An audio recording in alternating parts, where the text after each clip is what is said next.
Sound and everything. Hello, everybody, and welcome to Tabletop Roleplay Theater and today's episode of KULT Divinity Lost, the Heartland.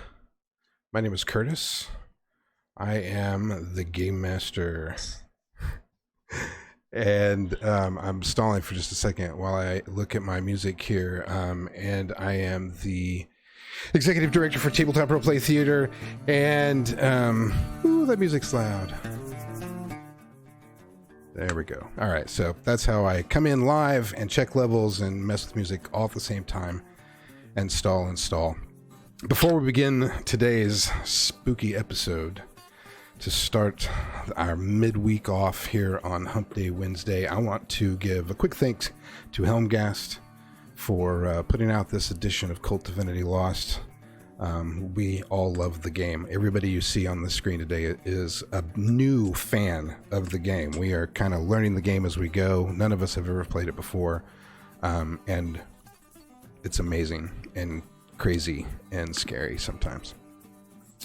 I also want to thank Roll20. We use it as our virtual tabletop. We don't do a whole lot of maps and stuff like that with it, but we do keep the character sheets there because they actually have character sheets for the Divinity Lost version, and they actually have character sheets made up for the other version of KULT. So if you play the old version that was published in 1991, you can also still play that on Roll20. So thank you, Roll20, for having those things available. And I do put some stuff on there that the players can see and look at. All that fun stuff. So thank you. But who I really want to thank are these folks down below me, the ones who bring this all to life with me. And my story is some awesome players right here. So we are going to let them introduce themselves now, and we will start over there on the end with Krista. Hello, I'm Krista, and I'm playing Sabella, the occultist. And I'm Matthew. I'm playing Tanith the Prophet. Hello, I'm Jaylee. I'm playing Dr. Robert Butterwick. Wait a second. I'm not Dr. Robert Butterwick, except my face is where Dr. Okay, I'm just giving Chris a bad time. Yes. I'm Jaylee, and I'm playing Daisy Hamilton, the veteran. There, I fixed it. All right. The drama. No, that's good. It would have taken me 10 minutes before I realized it. And hi, I'm Reese. I'm playing Dr. Robert Butterwick, the Broken. Right. Yeah. It's like the old that old game show on TV. Will the real Dr. Robert Butterwick please step forward? Everybody goes, "Oh no, it was just Jaylee the whole time." Yeah, it pulls them out.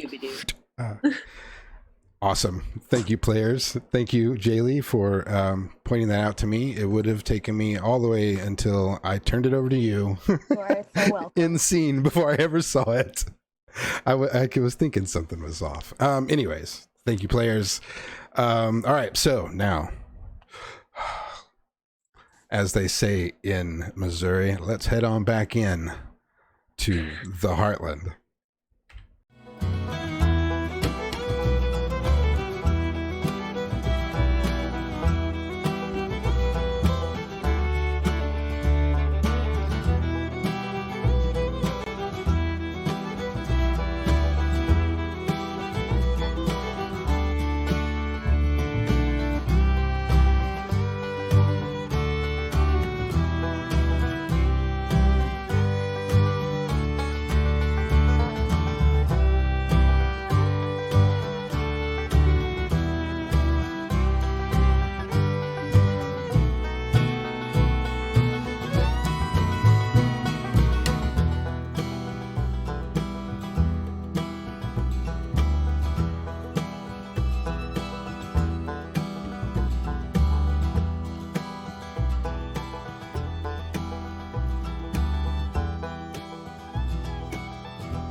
And we're back. All right. In the last episode. Is it so bright? What? Sorry. Go ahead, Curtis. Sorry, we were commenting on Twitch's brightness. Did you see mine? Mine's so dark. Well, Yeah. no, yeah, I use dark mode, so I just noticed that mine went from a dark gray to black, so I can only imagine what the bright mode is like. I can't do bright. You know me. I typically wear sunglasses for this stuff. I don't like the lights. In the last episode, Samantha, who is not here today, she got called into work at the last minute, received some very disturbing local gossip from Wendell Saylor at the Cafe and Bait while she was waiting for Deputy Clark. Their conversation was interrupted by some honkies, the local motorcycle gang, who came collecting protection money. Keeping with his terrible timing, Deputy Clark arrived at Wendell's a moment too late. The story then turned back to the two local friends, one young, one old, Sabella and Daisy, with supernatural suspicions as to the origin of recent strange occurrences. They decided to do some investigation on their own, but they ran into, or were,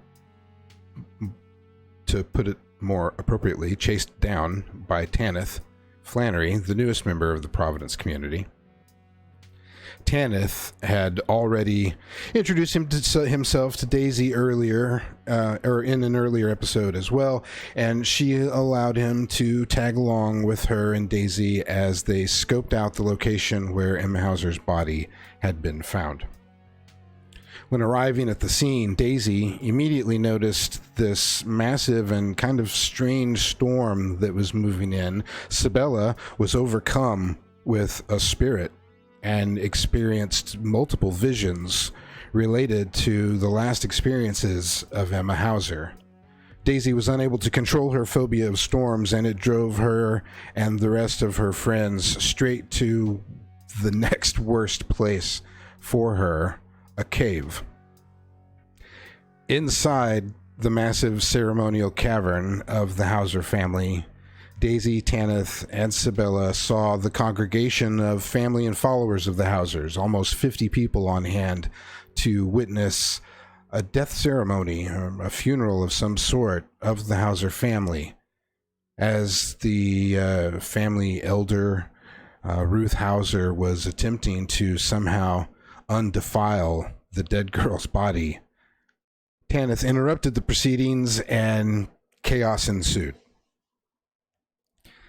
Reverend Abernathy Page of the Light of Light Church was also arriving at just about that time and attempted to sway the crowd's attention from the very charismatic Tanith, but Sabella stepped up in defense and channeled her inner abilities to silence the preacher. Tanith has directed the crowd to basically assail the false leaders of the community. Daisy is trying to maintain herself in just trying circumstances as a massive storm rages above the cave. Sabella has jumped headfirst into the foray with Tanith when only minutes earlier he was skeeving her out. It was Daisy. It was Daisy. Who did the step forward? Oh, you're the one that did the stare? The spooky, yeah. Oh, well, my bad. My apologies. You're all Okay. We love you. So, yeah, there's a whole lot of stuff that has gone on. Daisy has stepped up and silenced the... I guess I was thinking of Blythe. She's the one that does that, isn't she? Gives them the stare down and shuts them up. We got a couple of KULT games going on, yeah. Yeah. All right. All right. Okay. All right. Left, right brain's got to get working. So now we are going to go back to the cavern where everything has gone crazy, and I'm not exactly sure whose move it was, but I'm going to turn it over to you guys for just a moment and see what your plans are.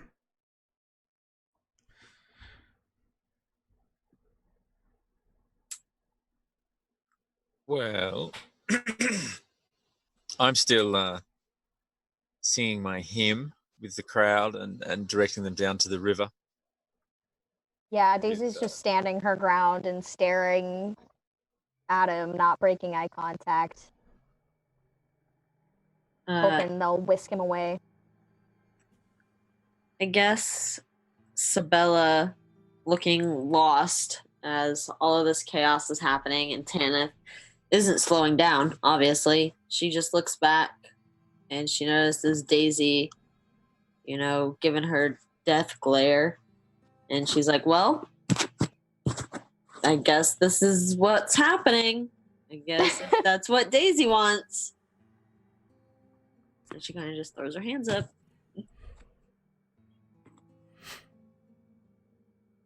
So, Tanith, are you still watching the two elder housers and the body, or are you? Do you have to focus on the crowd? I think I'd probably have to pretty much focus on the crowd with what I'm doing and how I'm trying to rile them, but I want to try and keep an eye on the old woman. Right.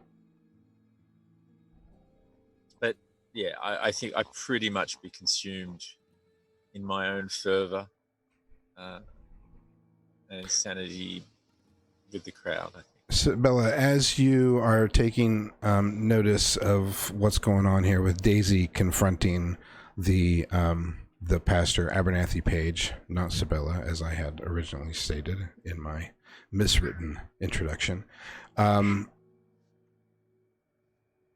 this really kind of gives you the opportunity as to what exactly sort of actions you want to take. Ruth Hauser, who was up at the altar dealing with the body, you see her go to Ray, the dad, and there is some conference between the two of them where she's just kind of like shaking her head and this look on her face like it's just not going to happen. It's not going to happen.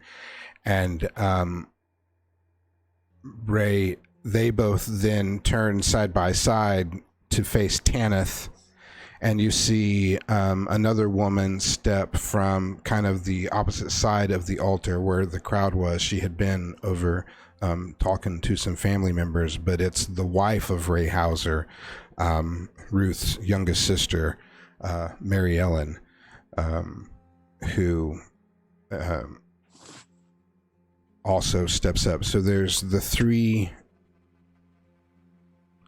Hausers, named Hausers, and then like 50 or so people that have kind of split up, and they are starting to circle up around the crowd, and you can just see the Hausers have gotten together. There's like talking like, what are we going to do? They're pointing at the people, they're pointing at Tanith, and you've got a crowd of people that are starting to circle up around the preacher and do something as Tanith is focused in this prayer that he keeps saying over and over and over. Is there an action you want to take? Or what do you do? What does one do in this situation? Exactly. I just don't think Sabella has the authority to really do anything. She is surrounded by elders. She's not very old, so I guess she just kind of steps back and hangs with Daisy. She's not gonna... She tried to stop Tanith. He's obviously going freaking insane. She doesn't know him well enough to make him stop. Right. The when you go to step next to Daisy, you notice that the Reverend Page had a little bit of an entourage of people that had come in with him. And one of them who has not been able to get in to the effect of Tanith's prayer has is pulling a gun from a holster in his side and you see him looking at Daisy as though he has decided she is what's causing the Reverend Page to stand there dumbfounded.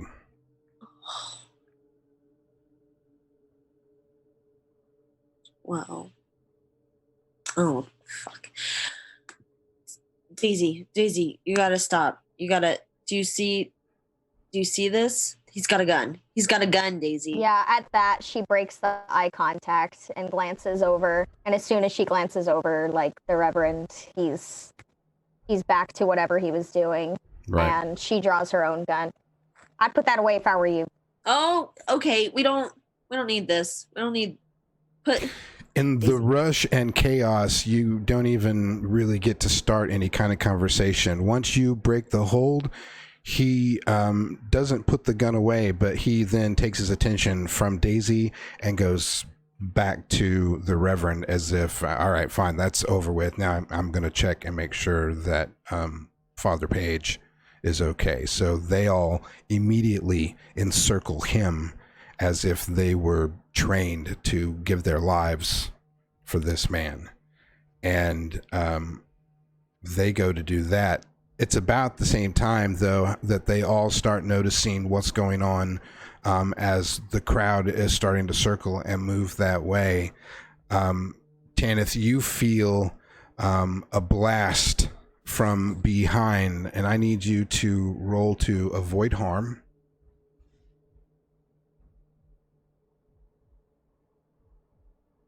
While this is going on, I would have put my hand on Sabella's arm and, like, slowly started backing up towards where Tanith is. Okay. I'm heading back kind of to the middle of the room. Yeah, to kind of regroup. Gotcha. Sorry, it's on page 2, isn't it? Avoid. How do I roll? Where do I find it? It's on the page 1 of your character sheet. Oh, I found it. Let's Reflexes. See. Yeah. No modifiers? No. Not unless your stability is messed up, but I don't think it is.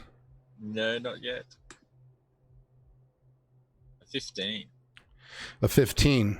Oh, very good. That will you feel it. You don't take any harm, but you feel like this, it's not really a blast of air, but just this, like, sort of like when you're that force that you feel when you put two magnets, you know, you're trying to get the same poles to go together and they just won't match up, just sort of this, and it shoves you about 10 or 15 feet forward. And I need you to act under pressure to see if you can maintain your control. Unless you give it up willingly with the push. Oh, 15, nice. Oh my gosh. Good. Yeah, I shouldn't have. I love it. So, yeah, all right. You feel it, but now you know that the Housers behind you are focused their attention towards you. And somebody... they're using creepy shit. Yeah. Okay. All right. So, yeah. Go ahead. Am I on the ground? No, I'm gonna. Since you maintain your prayer and stuff, you just got one of those moments. Oh, but and you kind of like spin yourself around. But you, with the 15, you maintain your balance.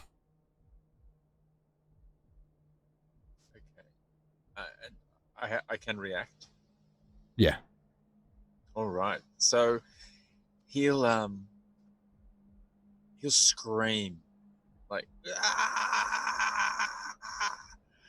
And then he's just going, "The devil has come. He's within the houses." And he points at all those people behind him, the Hauser family. "They have betrayed us all. They have run this town and run your lives. They've run your souls to the ground. And now they want your bodies.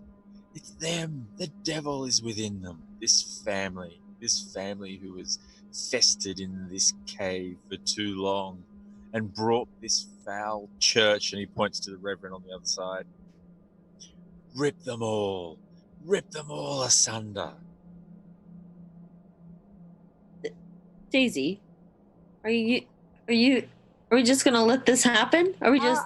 I think we should just back up, mind your own business, and get the fuck out of here. Let him do whatever. I don't care. It's not my problem. Are you sure? I mean, it's probably still storming out there. I don't know. He's got some kind of hold on them. I've seen this. And she like squeezes your arm and kind of like tries to shimmy out of the crowd and just away. She just. We're just gonna leave him? We're just gonna leave him here? Saying that, I'm just saying we get out of the middle of it. Okay. I do want to look at the old lady though. Yeah. Like while I'm trying to back up with Sabella behind me, like I'm kind of grabbing her maybe a little too hard, like forcefully putting her behind me to protect her, like not realizing how rough I'm being. And I want to stare at the old lady. And would I be able to try to do a see through the illusion roll to see if I can get some kind of reading on her, since Tanith mentioned she's not human? I would let you do a see through the illusion, but you must first act under pressure, because there is chaos, there is yelling and screaming, there are Tanith is trying to control a whole bunch of people, and he keeps a handle on just a group of time, but it slips in and out of some. So there's chaos that's happening, and lots of yelling, because as he started his thing, the preacher starts yelling again his thing from across the room. And as you focus in on the old lady and attempt to get a look at what she is, then yes, I need you to act under pressure. Nice. Beautiful. And then, yes, you can... Oh, no! Yeah, your see through the illusion doesn't turn out as well. Let's see. What does a 9 do? Oh, I get just to tell you what you see and make a move. Good. I needed a move. Oh, man. You're welcome. What you see is when you focus in and you've learned, you've practiced and tried to see and use this ability before. Sometimes you've been able to use it, sometimes you haven't, or maybe you've been at a place where it just wasn't thin enough for you to get through. But in this particular location, the veil is very thin, and the ability for you to see through it is actually seemingly quick. However, the Housers don't change appearance. They're just people. However, this cavern and the altar do change appearance, as does the body of Emma Hauser. The body of Emma Hauser now looks what Daisy would describe as an angel that has been ripped open. Light-colored skin, no flaws, mostly nude with these golden wings, but they're like triple sets of wings, and they look like bird wings, but there's like a big top set and then like maybe a second or a third even down each side, but the wings are dead and sort of just draped limply over the edges of the altar. Her chest is just ripped open. You can see rib cages, but the most disturbing part is there are these black worm-like creatures that are just pouring out of her body, just like they're probably a meter long, 3 feet, and they just look like big black, kind of like earthworms, except that they have just these round mouths with a whole bunch of teeth at the end, and they're coming out. Some are going onto the floor, some seem to like go back down into the body and the altar. You do see the Hausers in a conference, and then you see Ruth Hauser give you a very eye-to-eye stare back as everybody else in this chamber seems to disappear, and the only people that are left are you and the Hausers. And then she sort of puts her arms around both Ray and his wife and yells out some words, and they disappear in this black shadowy smoke. You who are there, Tanith, you have starting to have a battle of wills against Abernathy Page as he's trying to calm everybody down, but he seems to be using real religious, he's not using any particular powers, he's just preaching at these people in the best way a Southern preacher can. And Sabella, you kind of see Daisy sort of trance out for just a second. Tanith is doing his thing. The Hausers, you see Ruth come over and sort of put her arms around Ray and Mary Ellen Hauser, and then just yells out this screech of a sound, and they just sort of turn into smoke and drop and fade away. Everybody in the room starts screaming, yelling, and making for the cave entrance or the cave exit. You also see worms start to come out of Emma Hauser's body. Daisy, when you see these worms, you are thrown out of it at that point. That's enough to shock you. You were able to keep it together, and I won't take your stability away, but you're like, whoa, because of the difference. And the Hausers, the focus of your attention has disappeared. But when you come through and everything in the cave seems normal again, the worms have still started to come out of the body. And not as many as you seem to have seen, but they start coming out of Emma Hauser's body. Some of them fall to the floor. A couple of them sort of just wind around in her open cavity, eating and thrashing around. Yeah, she's gonna stiffen up and let go of Sabella and just march right up there. Like she kind of mumbled under her breath a little bit, like maybe he was right, like about like Tanith and the God thing, and she's an angel or something. So she gives him a sort of a glance, and she marches right up there and just starts like stomping on the worms. Okay, now these worms are they're like the size of a pool noodle. Yeah. Yeah, she's still gonna stomp on them. Okay. You have to stomp a couple of times on each one, and they kind of squeal and shit when you are putting them out of their misery. They may try to get a bite at you. She like kicks one to the wall. She's going wild. She's in a rampage. She's just stomping them. What'd you say, Sabella? Can Sabella see the worms, or does it look like Daisy's just stomping the ground? No, you see them. Oh, okay. Yeah, they've come through. They're in the real world. Tanith, you can see them too as you look around. You're starting to lose your grip on people after taking that blow. And the preacher now giving his word, and with the Hausers disappearing in a puff of smoke, and all of now this body is shit's starting to happen with these worms and stuff. People have started to flee and scream, and fear has taken over. Yeah, she's killing worms. Like if she manages to stomp all the ones on the ground, she will reach in and like with her knife and just kill the body. Like she's not messing with anything on the other side. Anything from the other side, it's gonna die. So Daisy's up killing these big, huge worms. Tanith is I'm gonna spin. He's gonna take a few seconds because he's freaking out a bit too.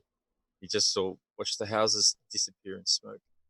He's just going to whip his head around towards the Reverend and go, in a different voice. He's not trying to control anyone now, but he's just going to go, Reverend, look. And he's going to try and get the Reverend's attention onto Emma Hauser's body. Yeah.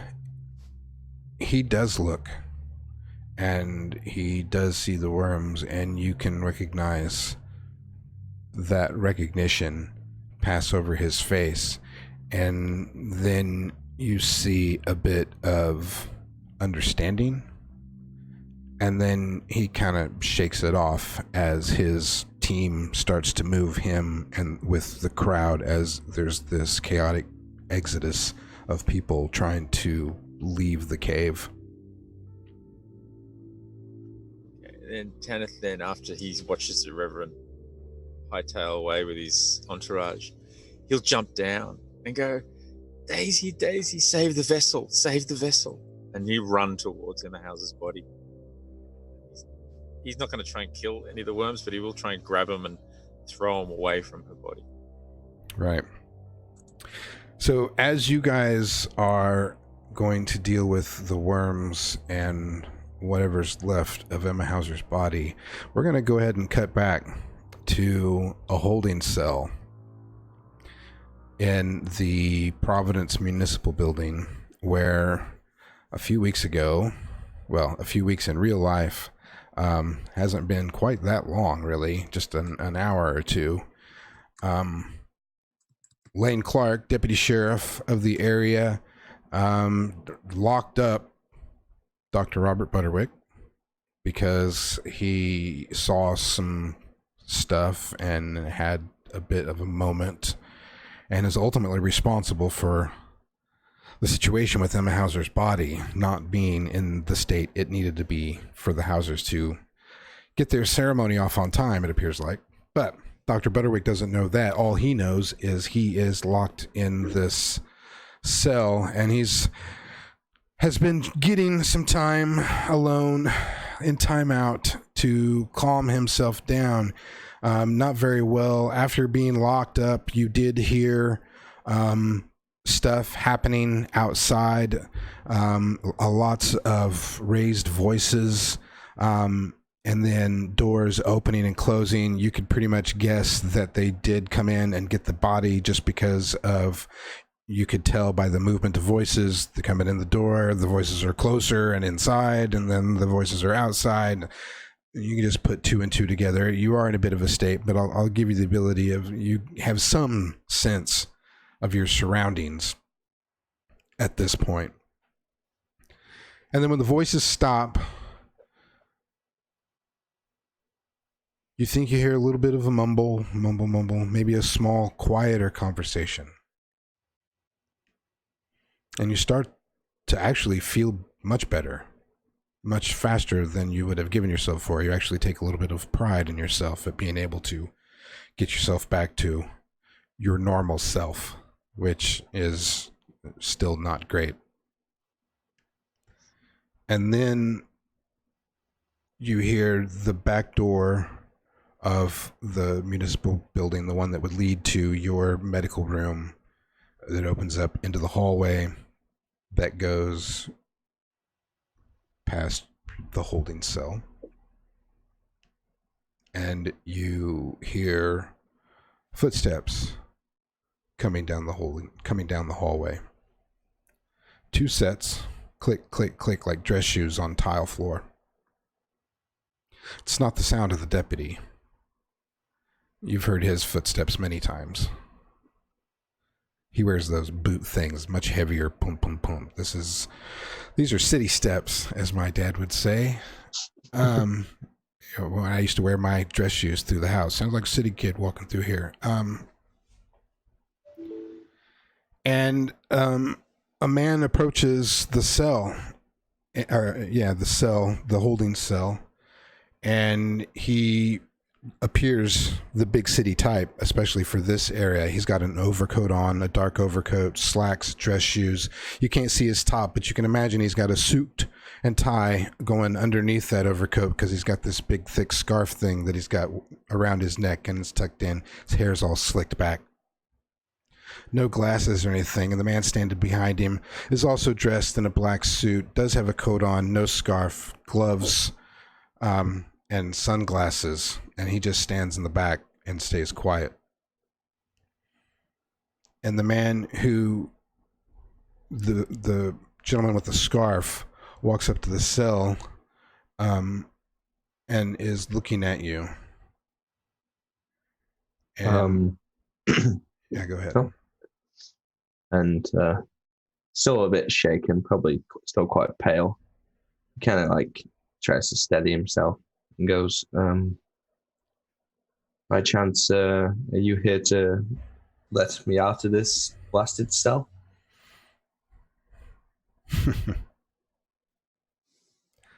It's an interesting way to start this conversation, Dr. Butterwick. As a matter of fact, I could be that person. My name is Mr. Blonde. Pleasure to meet you, Mr. Blonde. It's good to meet you too.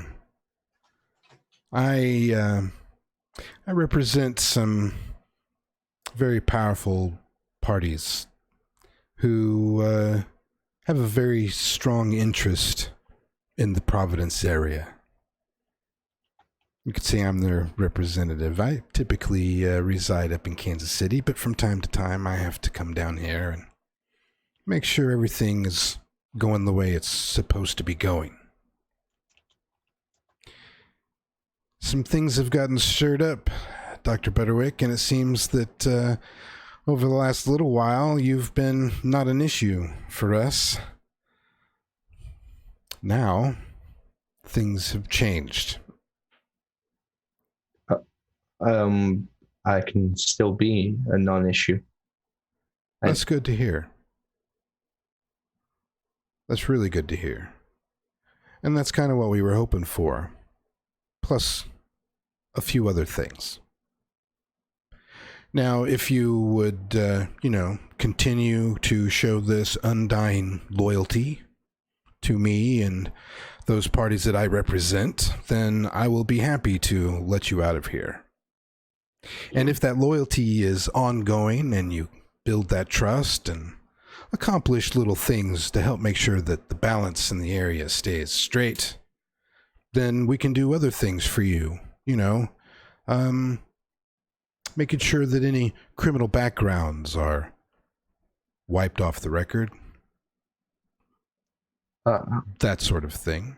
Or if you're not interested in going straight, then we can help you in other ways. And he pulls out this little bag, this little black bag, kind of like this leather satchel with a drawstring top, and opens it up and pulls out a bag of pills. He's like, I can always just keep you in these. Or if you want stronger, I've got some heroin in here. Oh, there's a fentanyl patch. So it's just whatever your heart desires, really, as to how you want to live out the rest of your life. But if you want to do it here in Providence, I want to make sure that you're helping keep the balance. You seem to have me in a bit of a corner here. So, one must oblige. Well, I'll tell you. At some point, Deputy Lane's going to come back. And I don't believe he's filed any charges yet. So, he'll probably let you out. Maybe tomorrow. But life on the outside of these doors, right now, at this very moment, is changing. And it's changing in ways that are going to make things very difficult for my employers. And it's best that when you get out there in it, you were on the right side. Just out of curiosity,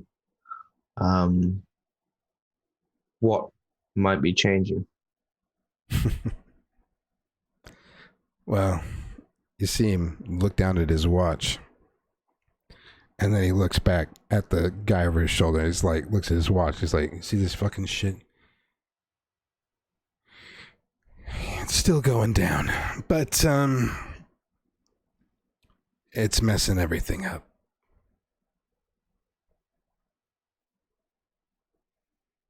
Okay, so what do you need me to do? Right now, I just need to hear you say, I'm on your side.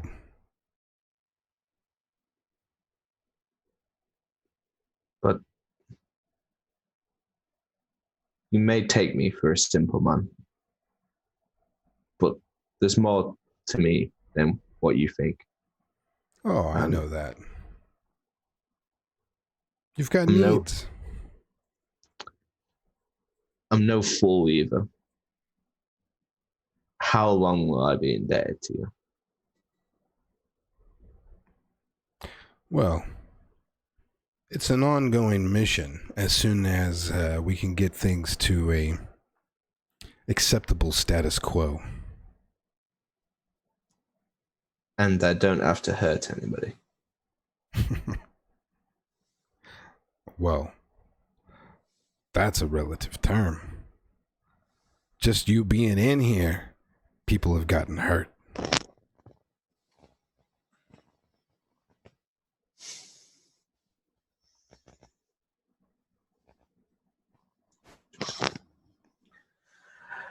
I'm not going to have you do anything terrible, Doc. I can see that this is just pulling at your insides.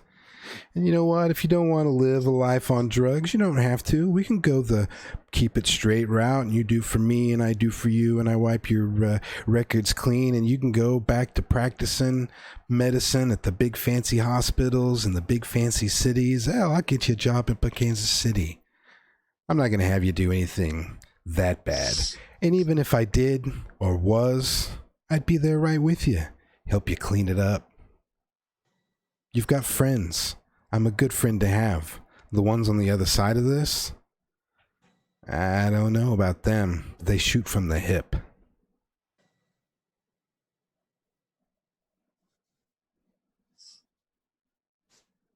And Robert walks up to the, like, is it like a bard's door, or is it like you're talking through a slot? Like, is it like old fashion Western style? No, it's old school. This building was built in like the 50s, so it's bars.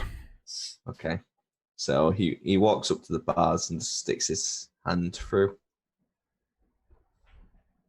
It's in to gesture for a handshake. Very good. And as he takes your hand, his grip is kind of cold.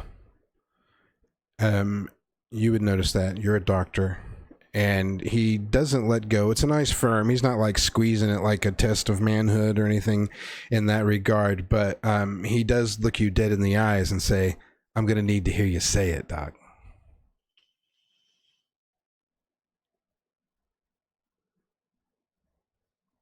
Okay. You have my assistance. But next squeeze firmer. I'm also not one to be trifled with. He gives you a little chuckle and shakes your hand. Very good.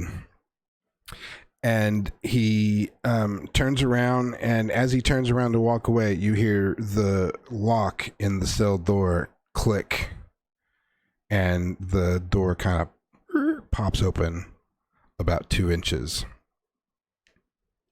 And he says, we're going to need you to be friends with the owner of the bookstore, the Blue Rose. Can you do that? I've heard of it.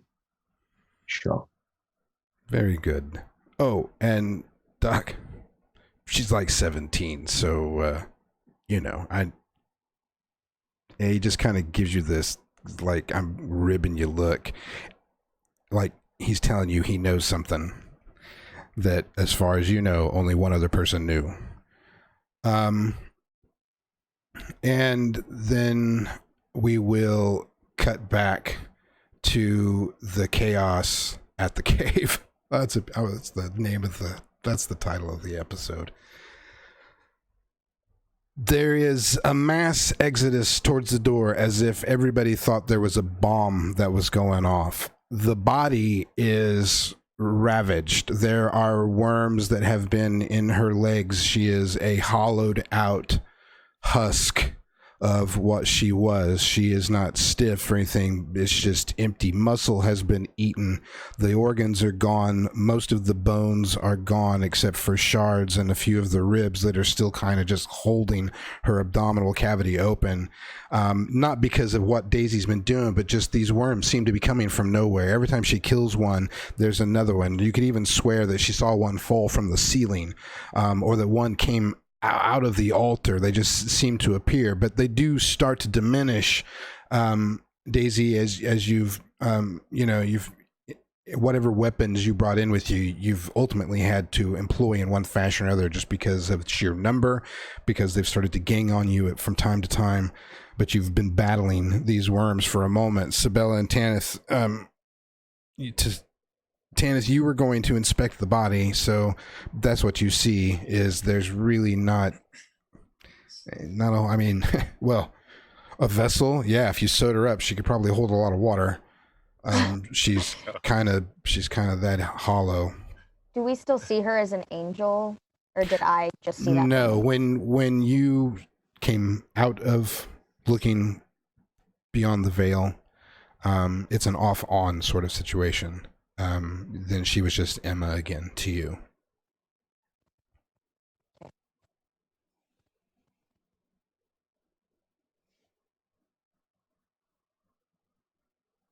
Yeah, just killing worms. If they like start to get crazy, she'll throw a few on the ground. She's got a knife in her hand. She uses one hand to kind of hold it still as much as it can when it squirms, and just like hacks at it. Right. Anyone's on the ground, she's like stomping and hacking, and just like she's completely silent as she does all of this. Yeah, I mean it seems like it's a bunch, but you're fast. I mean, this really only happens in just about 60 seconds or so, that all of this realization, she's battling it down. I'm sure maybe Sabella even gets a stomp or two in. As you guys are up there, the crowd is still trying to funnel themselves out the cave. The cave exit is kind of tiny. You can only go one or two abreast, and because they've bottlenecked themselves up, it seems they're all still panicking out the door.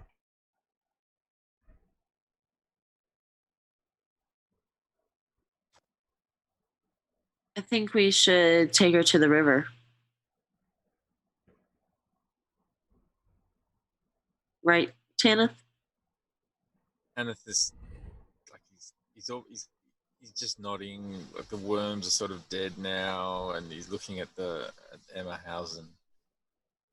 He looks a bit shaky. He falls kind of to his knees, sort of like just stroking her cheek.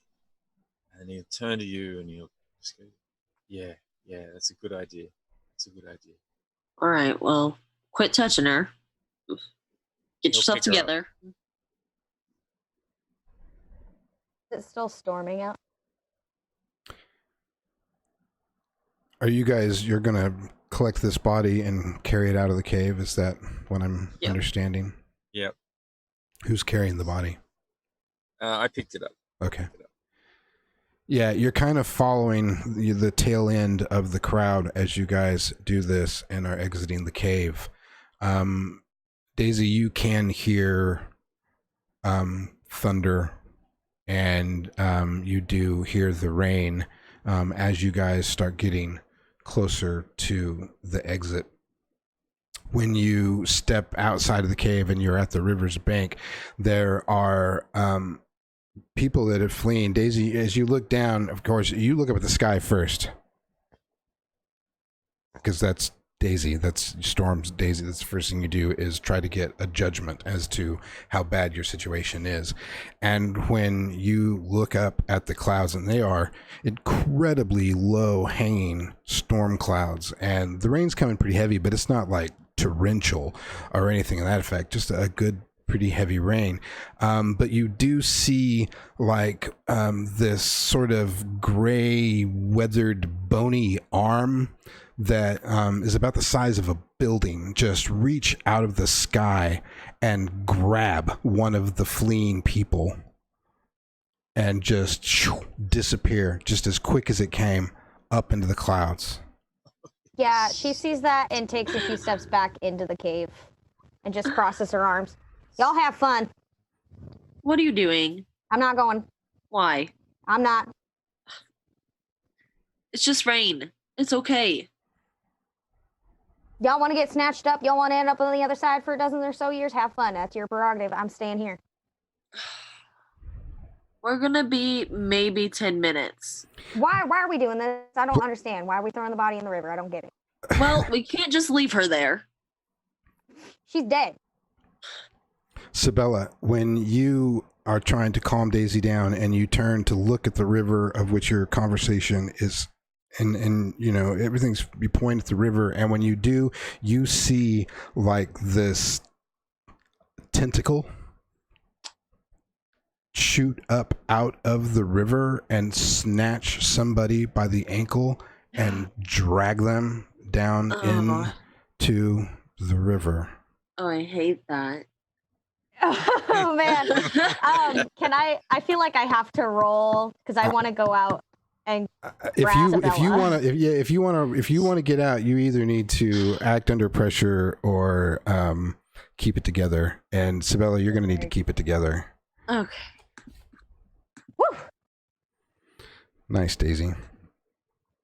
Yeah, no, if I'll see the arm and step back into the cave, and then as soon as that happens, she kind of steels herself and like will march right out into the rain, grab Sabella, and drag her back to the cave with her.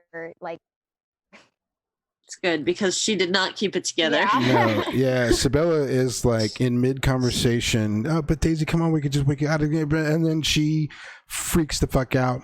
Sabella, you lose 2 stability, and Daisy drags you back into the cave.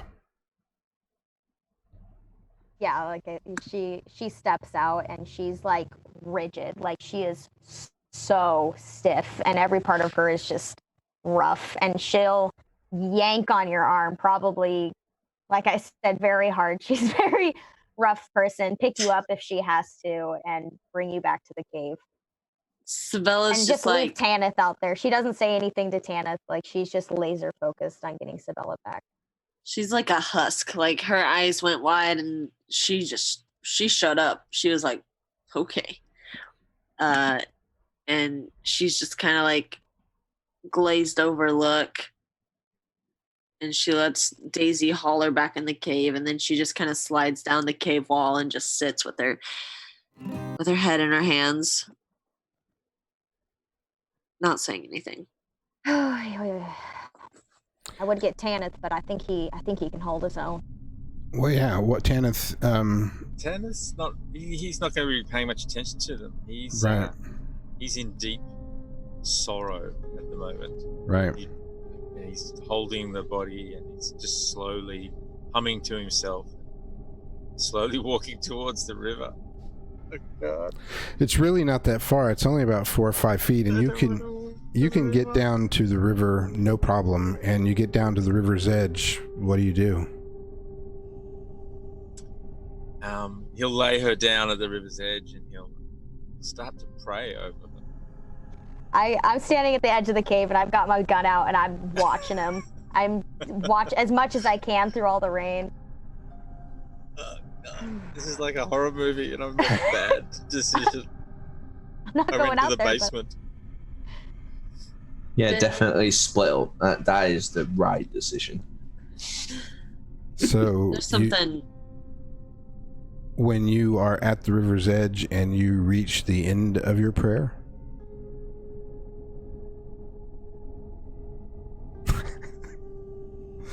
are you like, throw her in. Are you putting her into the water? Just roll her. I thought you were about to do something to me. Oh, Yeah, no. and then he'll slowly push her into the water. So yeah, you put her in. She's not gonna float. She seems to fill up and take on water and sink, and you can watch her kind of drift away from the shore as she gets a little bit deeper, and just before she goes out of sight, it looks like something grabs her and then she immediately disappears into the depths. Okay. So Tanith freaks out now. Does it look like a fish grabbed her? A big fish? You couldn't really tell. It looked like a couple of things. You just seen, yeah, because you were starting to lose. You couldn't really see her. You could just still see, the lightness of her body in contrast to the water. And then, there was some black movement, and then whoosh, disappear. And it's gonna have a what the fuck moment. And he'll look, and he'll turn back to talk to Daisy and go, "That," and realize there's nobody behind him except for those people running away, and look for them up towards the mouth of the cave. And he'd turn around and go, what are you doing? Hey, I'd suggest you get back on over here. We can mourn later. Tanith, there's something in there. Do you have crocodiles? Tanith, you gotta get back over here now. Tanith, right about that time, you hear kind of a bit of a scream. Not really a scream, but like a girl has fallen and let out a cry of help just up the path from the cave. It's the tail end of the fleeing people. It looked like a guy and a girl. I don't know, from where you are, she's about 50 feet away, but she looks like she's young, probably, maybe 19, 20, I don't know.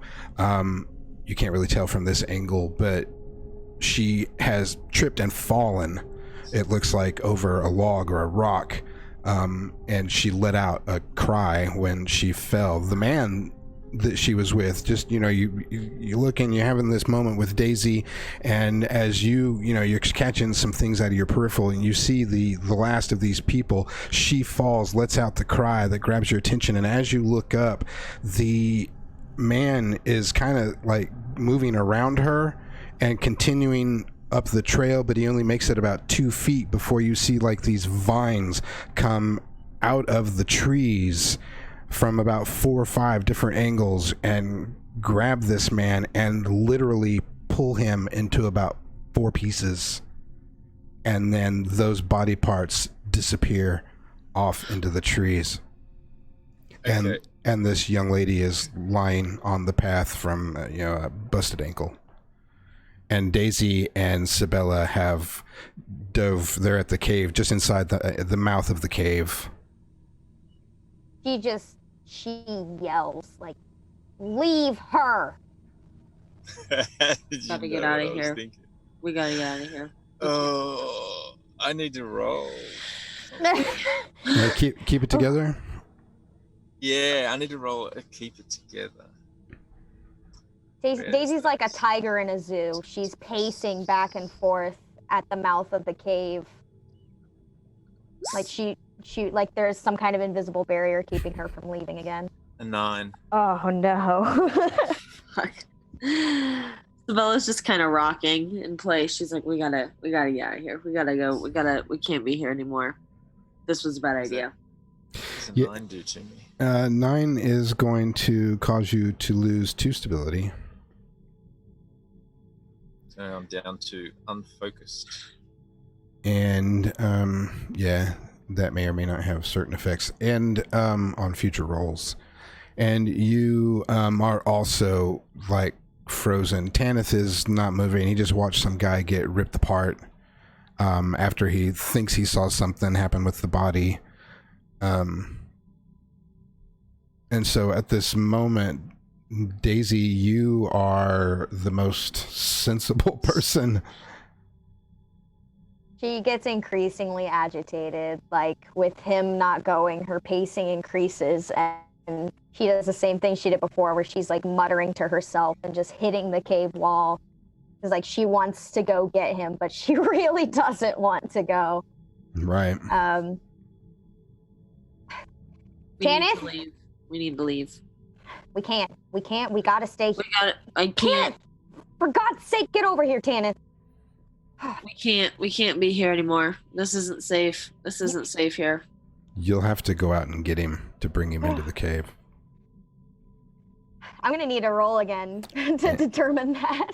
All right, you need to act under pressure. Save me, Daisy. Daisy's hitting it today. All right, Daisy. Say if she didn't roll a success, she would have just left them in the storm. Okay, yeah. She kind of turns to you, Sabella, and just kind of very strictly steps up to you and like grabs your shirt and forces you to stare her in the eye. You are not helping. Calm down. I will protect you. You need to trust me. And then she gives you like a kiss on the forehead. And then shoves you back against the wall and just like stomps back out into the storm. Sabella, that is... Hang on a second, because there's actually... That's a move. What's your... Because you guys are a +2, I am assuming, right? Yes. Yeah. Indeed, Reno. So, Sabella, that's going to give you... When she gives you that kiss, that gives you a +2 to your stability. Oh, good. We're not just moderate stress now. It won't happen a lot. And you want to go home. Yeah. Is my truck still out here? It's up at the top of the trail. I say we make a run for it. We grab Tanith, we go. I think. Yeah, you have to skirt the river for just a moment and then up the trail past the woman with her ankle and the puddle of blood. And then that will take you up through the trees to the clearing where the cars were parked. Much rather just wait out the storm. Listen, you've seen just as much as I have. You know this place isn't good. You know the veil. You know it's thin. You know shit can happen here. We gotta go somewhere else. I know you don't want to. I'll drive, but fine. I'm fine. You just do not leave my side, Sabella. I won't. I won't. We'll just go. We'll grab him, and we'll get out of here. We'll make a run for it. All right. She definitely brought the rope with her. She probably like left it at the mouth of the cave or something. But okay. I know it wasn't mentioned before, but I know if the storm was happening, she had rope with her. So she takes a small moment and gets her knife out and cuts the rope into two different pieces. And she ties one end of one half of the rope around her wrist and the other end around Sabella's wrist so that they're tied together. And then she gets the other half of the rope and ties it around her other wrist and leaves it loose so that she can tie that around Tana. Okay. Are you ready? Yeah, let's do it. Okay. And yeah, they head out into the storm. Yep.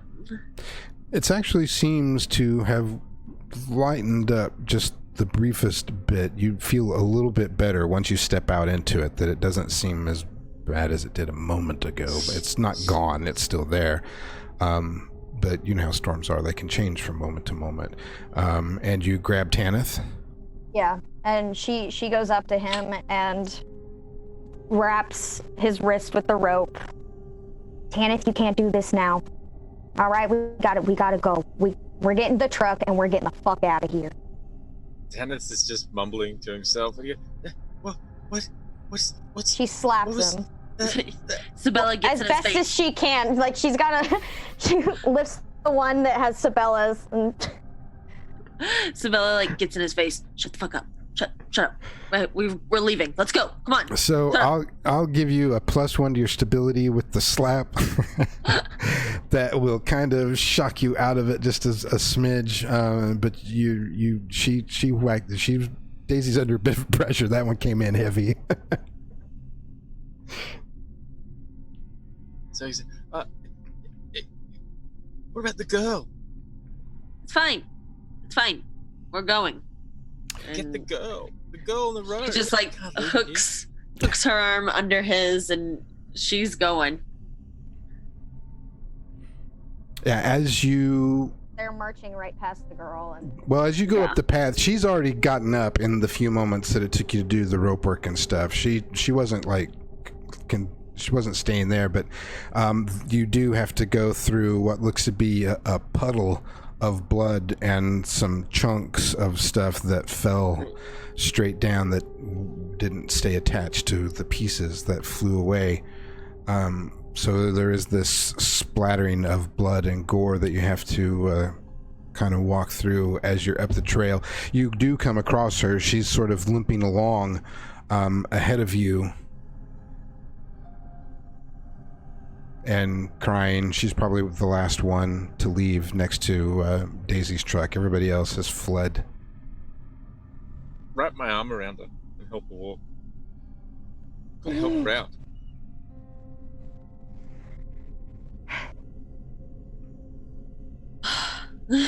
Why?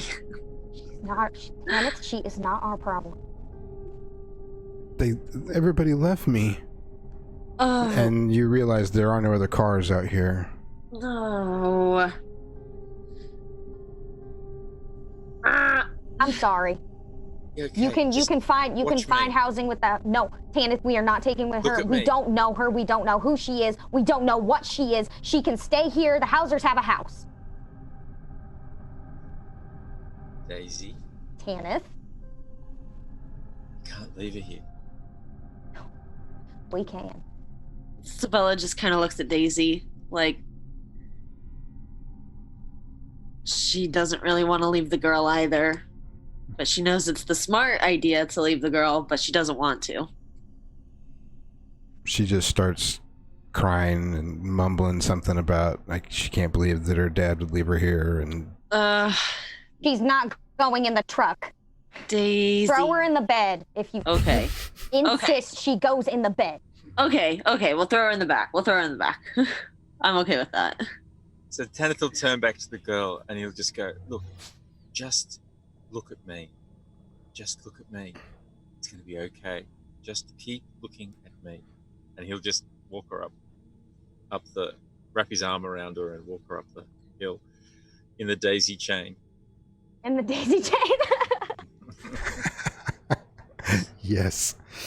Are you going to try to be in the truck bed with her or in the seat? Daisy's making a ride in the back of the pickup truck. Yeah. So if you want to ride with her, I'll have to cut you free. In the open air. Oh, I don't know.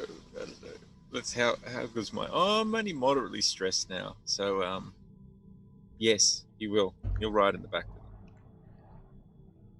All right.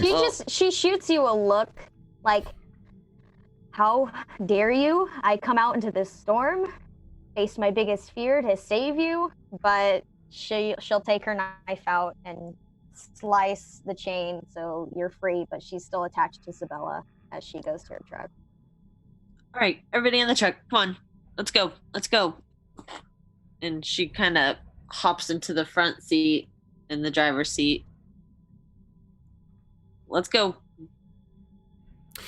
You, unless anybody does anything different, you all pile into the truck. Tanith and the girl in the back, Daisy and Sabella in the front. Yeah, Sabella's driving. Daisy's got her gun, and she's just holding it and staring right. out the back, like through the back window, watching this girl. Sabella kind of goes on autopilot and starts heading towards the Blue Rose. Very good. That's where we're going to cut back to the good doctor. And so the cage is just opened up. Mr. Blonde doesn't say anything else to you, really. He just, had that last little bit of a chuckle after the handshake. Wishes you a good day and starts making for the door.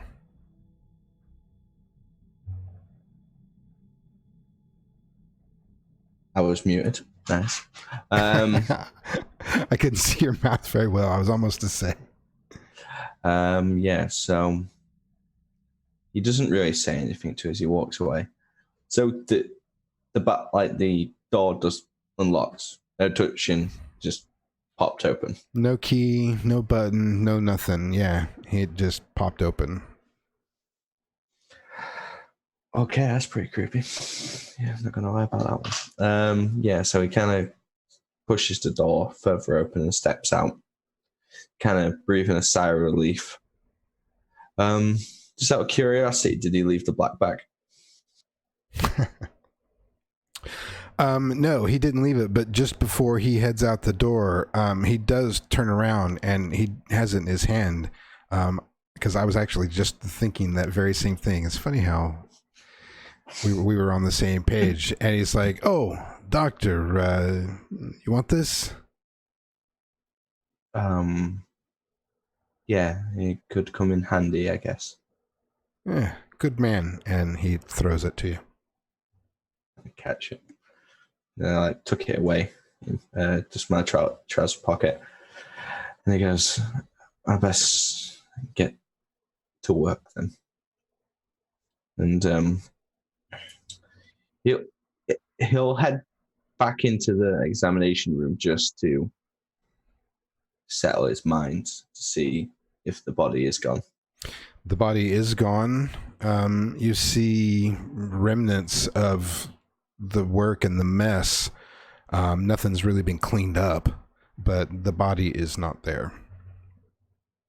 Yeah, so over like the next 10 minutes, he'll just montage, clean the room, put everything back.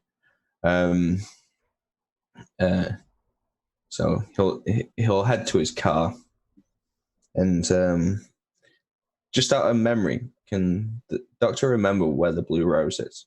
Yeah, it's just right down the road. Okay. Yeah, so he's gonna head to the Blue Rose. Very good. So there is a bit of a storm outside. When you come out, do you so you were in the medical room. Did you go through the back door or the front door? Well, it doesn't really matter because Mr. Blonde would have left while you were doing your cleaning montage. He left out the back. That's where he was parked. But wherever you're parked, you probably have a parking space in back, I would imagine. There is a bit of a storm going on outside. Nothing too crazy from what you could tell, except the clouds seem a bit low. It was raging there for a minute while you were finishing up your conversation with Mr. Blonde and making your deal. It was really quite nuts, but it started to calm down while you were cleaning. And you get in your car and head over to the Blue Rose. That is just about 10 seconds after they have pulled up to the front of the Blue Rose, or wherever Sabella parks there at her little corner spot on the street, nice and close to the front door. So as you guys stop your vehicle and are in the process of getting out of the vehicle, Dr. Butterwick pulls up. So yeah, he'll just kind of like shadily take out the pills from his pocket. He'll just pop some, take a deep breath, and just turn his engine off and get out of the car, head towards them if they have not got out of their car already. Yeah, Sabella's out of the car and she's unlocking the door and she's just going into her store. She's not thinking. Awkwardly figuring it out with the daisy chain. Yeah. She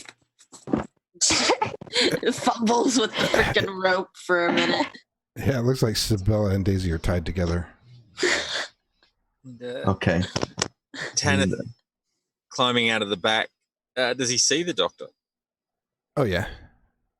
He's going, Doc, come. Tanith's voice sounds a bit strange. Just come here. Okay. Head over, being a bit cautious because, yeah, around Tanith, he feels like he needs to be cautious. So he heads over. He's sort of paying attention to you, sort of paying attention to the girl, sort of looking over his shoulder. He's like pasty, pale, sweating. Doesn't look like his normal together self, if you remember from before. Hmm. He's like, She's got a bad leg. Help me take her inside. Sure. Would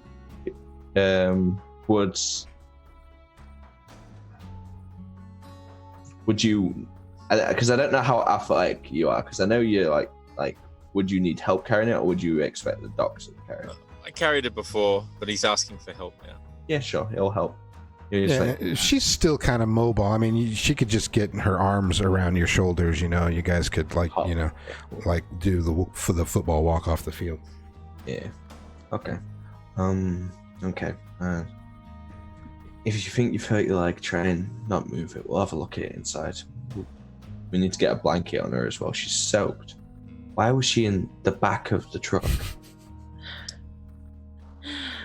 Daisy just kind of glances over her shoulder as they go into the store. Yeah, Sabella's already in the store, and she's just going around lighting candles and like lighting incense and like just muttering to herself. Yeah, I'll help you and untie us. I'll untie us. Thank you. We're inside now. Babadook is just like doing circles around my feet, like every single step. He's just meow, meow, running around. Oh, Babadook the cat. I was confused. I was having this. Demon. I thought you said Mama Duke, and I was like, Mama. What is that? Is that her nickname for Daisy? What is? Mama Duke. Wait. No. Yeah, that was I was having this big cycle of who the fuck is that? Like cat. And then it was like not Mama Duke, Babadook. Oh, okay, that's hilarious. I probably would have never done that if I didn't know somebody named Duke. So, you know, Mama Duke is there's one of those out there.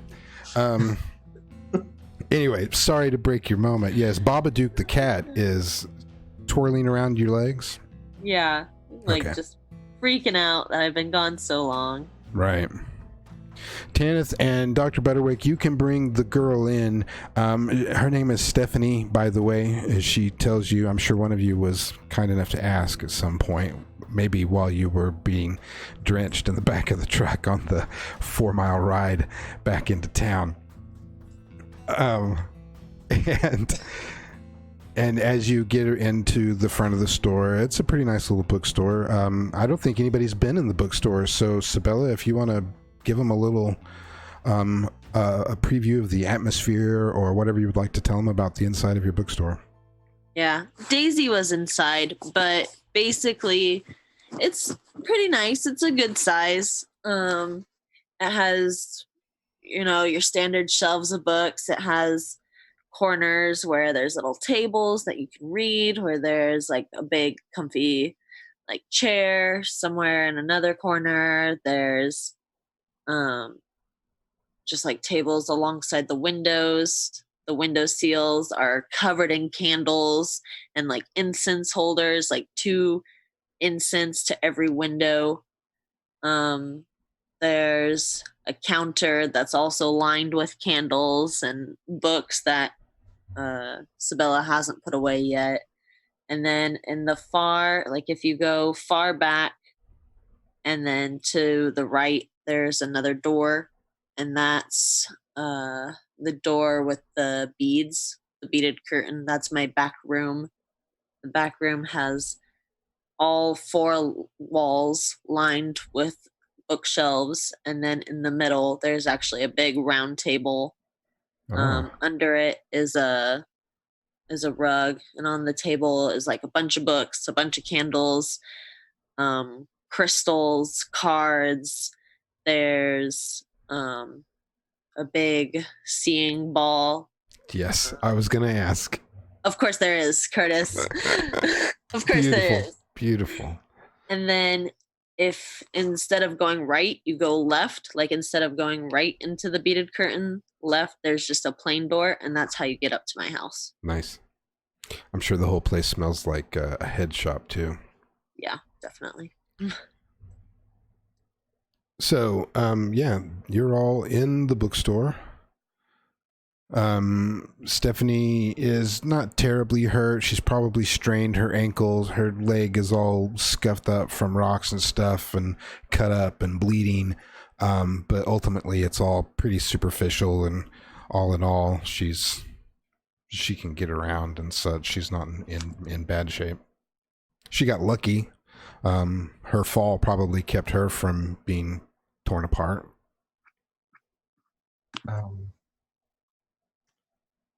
So, what happened to you tonight? Kenneth just stares at you. And then he looks at Daisy, and he looks at Sabella. And then he starts to shake. And then he just walks towards Daisy and goes to wrap his arms around Daisy, and he starts to cry. She goes as stiff as a board. She's she's wrong lady. She's soaked, and she's got like a bunch of worm goop all over her. Ew. And she just frowns at him, but she doesn't like move away or hug him back. She just kind of stands there solid. And he'll do that if you're not going to hold him. He'll do that thing. He like starts to sob, and it gets more and more intense, and then he just starts to like slide down your body, and he sort of crumples onto the floor. She gives He's your just head kneeling on the floor with his 2 head down, pats. just She's just patting your head. Tanith, you first time seeing. The doctor's just there like, so I'm guessing something did happen?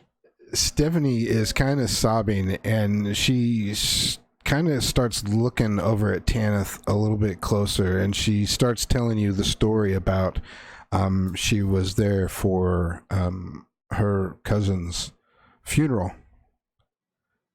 and things got crazy. And then she looks over at Tanith, and Tanith, she points, she goes, it was you that somebody started doing something I couldn't tell. And then she's like, and then now she's like visibly upset and is recognizing that she thinks it was Tanith that started this whole thing, and now she's getting pretty upset. Stephanie, do you need a phone? You need to call someone, come pick you up, maybe. She's like sobbing, crying. No, my family don't have phones, and she's like bawling and like trying to back away, and basically hide behind the doctor to away from Tanith. Everybody, just wait a second. All right. Something seems wrong. She seems more rigid than usual, and he looks at Daisy. What's that supposed to mean? You saying Daisy. I'm rigid? What are you doing here, Doctor? I'm just fucking with you, Butterwick. What are you? Yeah, why are you here? I was just wondering where Lane was. He disappeared. I was seeing. Why would he? Wherever he is, he's not doing his job. Why would be here in my bookstore? Because you was at, like, he points at Daisy. You was at the murder scene, and I know you two know each other, so that's simple deduction, really. Oh, okay. Well, I haven't seen him since this morning. Well, if I'm intruding, I'm happy to leave. I was just trying to help. It's fine. Take care of the girl. Like, Yeah. Do what you can, and maybe drive her home when you leave. Daisy, when you start to assess the situation about the doctor leaving the store, you look out the window, and it's gotten considerably darker outside. you don't feel right letting him leave just yet, which is why you're not kicking him out at the moment. Okay. Is Tanith like still? Are you like hugging my legs, or are you just like? Got his arms wrapped around. No. He hasn't got his arms wrapped around any legs. He's let go. His arms are at his side, and he's slowly slowing down in his sob. Okay, she'll look around and grab like, I'm sure you have blankets or something. Yeah. Yeah, she'll grab a blanket or a towel and just kind of toss it on Tanith. And she'll step up to the windows and pull the blinds and lock the door. Make yourselves comfy. I'll be right back. And Sabella disappears for a minute, and she comes back with a tray of teacups. She made everyone tea. Doctor is very intrigued by this. It's not very often I get offered. Is it tea, or are you referring to iced tea? Because I have been fooled by this before. No, it's hot tea, like steeped regular. Okay, because I've been burnt by this one too many times with Americans. So all you Americans are alike. All of your tea is sweet and cold. Daisy's like checking her gun and loading it and like peeking between the blinds outside. You look a bit tense, Daisy. Are you seeing things again? Like you haven't seen things, Doctor? She shoots back at you. I'm not here to judge. Just helping. Yeah, it's the storm. It's what. There's something going on in this town, and I don't think any of us should leave. Not for a while. Okay. Well then, we might as well hunker down. This would be a good spot, Daisy, if you were looking out the windows, that you would want to observe a situation and make that move. That will give you the opportunity to ask some questions if you are curious as to what's going on out in the world. If you want. Ah. Dang it. Wow, I really observed that situation. Let's see, do I still get a question? You actually get to ask a question anyway, yeah. Huh. You just don't get a bonus for it. And you may get misdirected a little bit.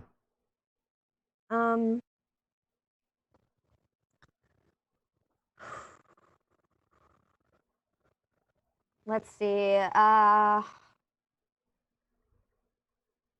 There's so many questions. I'm not sure which one to ask.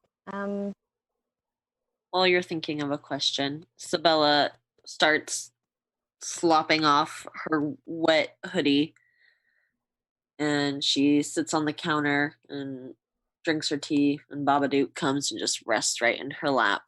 Cute. What should I be on the lookout for?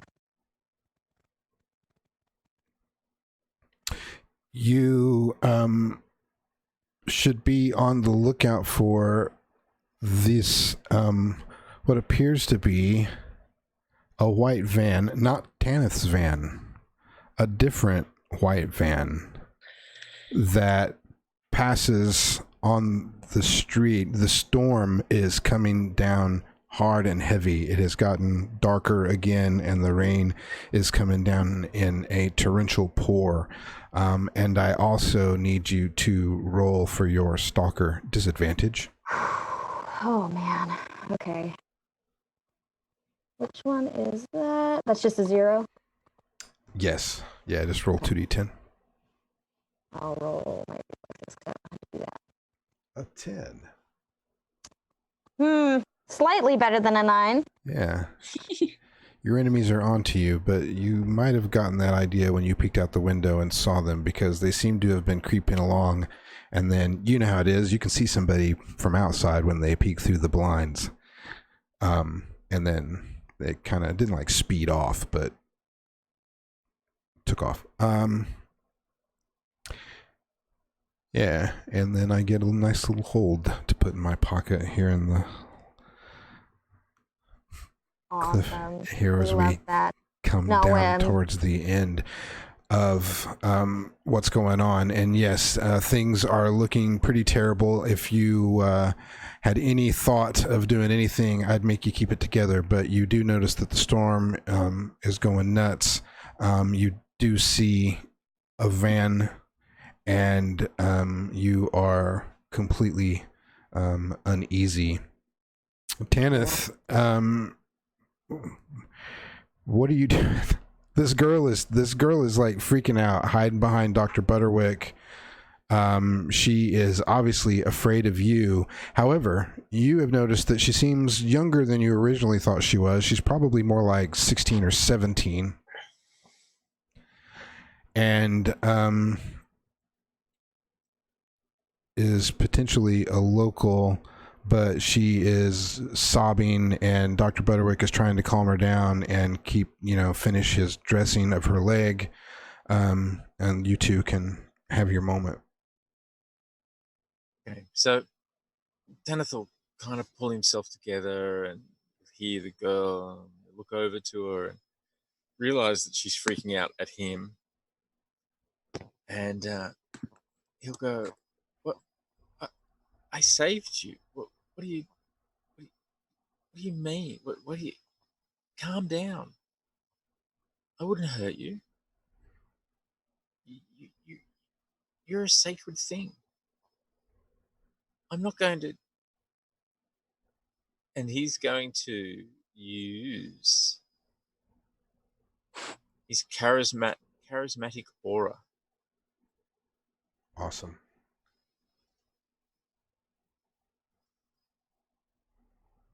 Oh, baby. Yeah, roll plus soul.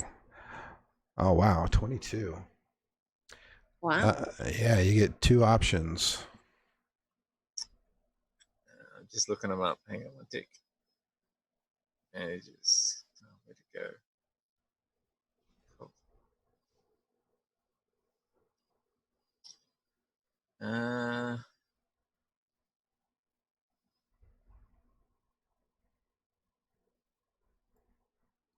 You can be creative too.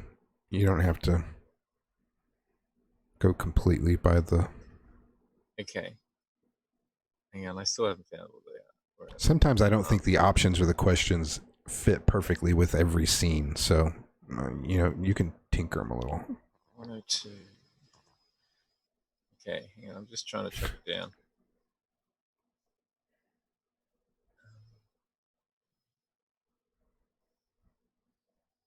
Oh, I wish I knew what it did. Did you find them? They're on your front page. Oh, are they? Yeah, go. Yeah, I keep them on the front page so I can look at them too on your bio and info. Oh, here we are. Charismatic order. Choose two options. Catch a stranger's attention. Change a person's disposition. Okay, so I'm going to change her disposition towards me. And in a way, I don't need her to like me, but I want to change her disposition from her thinking that I'm the instigator, to change it from being the instigator to being the savior. Okay. And I'm just going to go, look, I was trying to protect you. Emma was sacred. I wanted to save her. I didn't want to hurt her. Like you tilt his head and you look at her. You're young, girl. You're sacred too. It's the way of things. You need to be careful. They'll come after you as well. She starts. Stay close. She's calming down, but when you say he'll come after you too, she's kind of gives you a look like, what do you mean by that? The houses, they're not themselves. That was my cousin and my Uncle Ray. Aunt Ruth. Those are good people. They may be. They may think they are. But they're not. They're not in control of themselves. There's something pulling them strings. They're just puppets. But they're puppets with sharp knives. Now, she does seem better and believable, and she's quite, agreeable to listening to you talk. Dr. Butterwick, you notice, because she's got her hands on you as you're kind of kneeling down, you're looking up and checking her face, making sure. That's how doctors kind of read pain sometimes as they're doing things, and judging. And she is, every time Tanith speaks, she grips you. Like, you can feel her fingertips. Not like she's digging in, not causing you pain, but you notice the grip.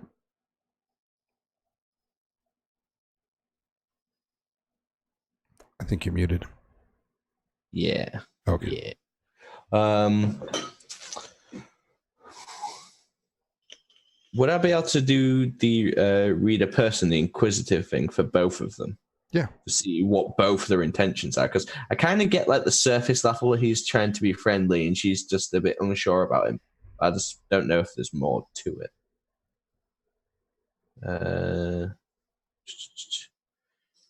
Let's see. You read a person.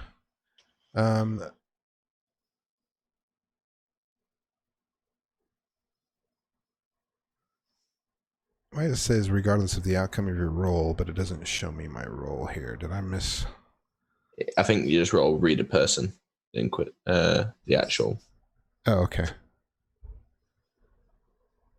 Ooh.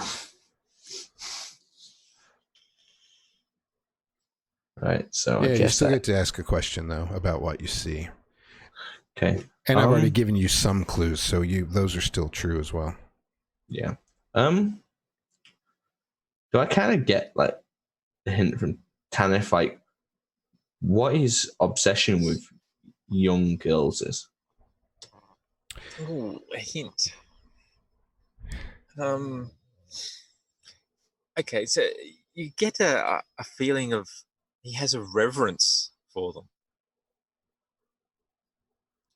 It's not, you don't get a feeling that it's a sexual thing or that it's a lust thing or anything like that. It's more like of a spiritual nature. He has a reverence. Okay. Yeah. And it seems like legitimate, right? I mean, you don't sense any deceit, right?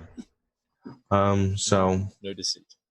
After like just getting that brief, like just instinct from like the situation, he turns to the girl and goes, "What's your name again?" Stephanie.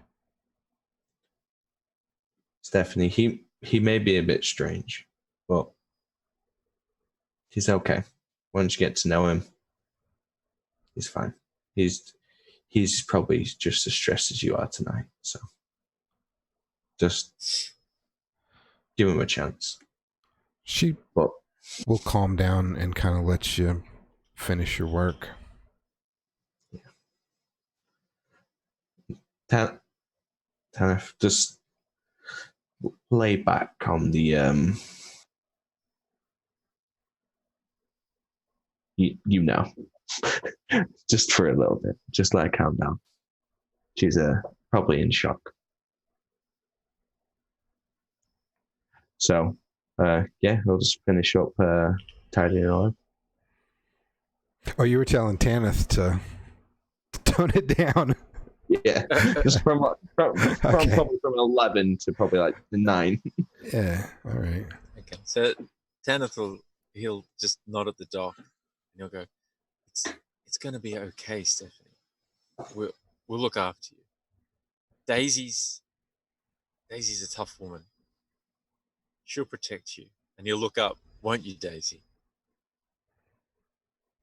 She just turns And he looks at you with those kind of and eyes. looks like, back at you. Just say it. Just say it.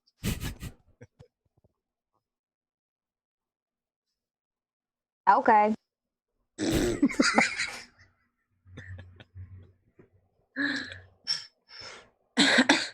That's beautiful.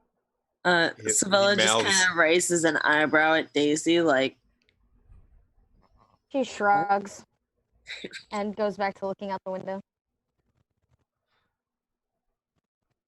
The rain is coming down hard. There is thunder and lightning. The clouds seem to be moving again. We'll talk to Tanith eventually. Like she stares out the window and she doesn't really move to her spot from her spot, like on watch. Tanith, can I talk to you a little bit? Yeah, sure, Daisy. He gets up and tries to compose himself a bit, and he walks over to Daisy, fumbling in his jacket. He pulls out a little thing with 2 cigars in it, pull one out and start lighting it. She holds out her hand for one of them. He'll give one to her. Yeah, she takes it. Yeah. Why'd you freeze out there?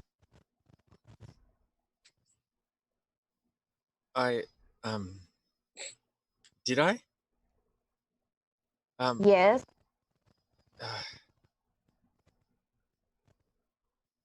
While you're stuttering, she'll take your wrist and just like and take a knife out and like start cutting the rope off because they're still like kind of connected. Yeah, you go. Okay, Daisy. I was